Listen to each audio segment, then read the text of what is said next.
I was in retail for a long time, and I was a product seller. And because of how successful my business was, people started coming asking me questions about how to run their business and whatever.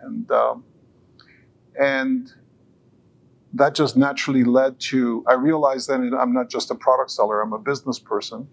And that's how I got into starting to help businesses start and grow. So that was the start of my freelancing career.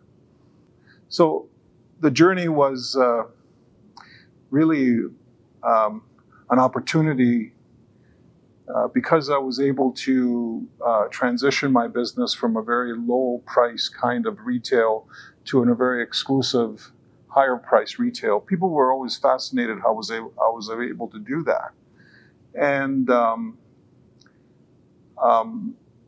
my clientele changed to people that were more inclined to spend more money get something a little more precious. And that drew that type of clientele that was also interested in how I was able to do that. So they had these great ideas themselves, and they saw the natural progression of our business to a more, how would I say, more exclusive kind of business. And they were naturally drawn to that, so started asking questions.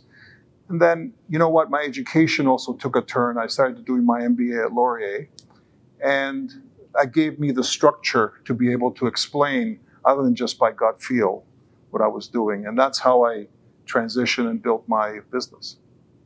My family's always been very entrepreneurial. My dad, especially.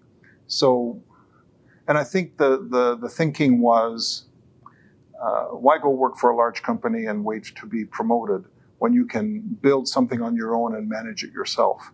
So that's always been my mantra, right? And I was always more interested in small business rather than large business, be able to manage something that was smaller and more direct. So I was always drawn to that type of business. As far as milestone, there's been several. I've had a long career, there's been several. But the first one was when I actually got paid for giving advice to someone to start their business. So that was, to me, that was the most rewarding. I wasn't selling a product to get money.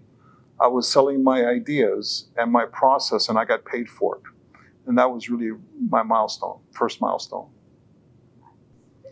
I think the challenges are that a freelancer is a very lonely kind of environment and business. You only have yourself to blame or pat on the back. And that's I think the emotional part about it was very much a big role for me.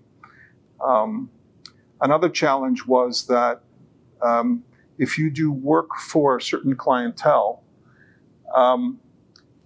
the people that are looking to hire you think that you're only focused in that area, whereas a lot of the things that I did were very general and not as specific to a specific industry.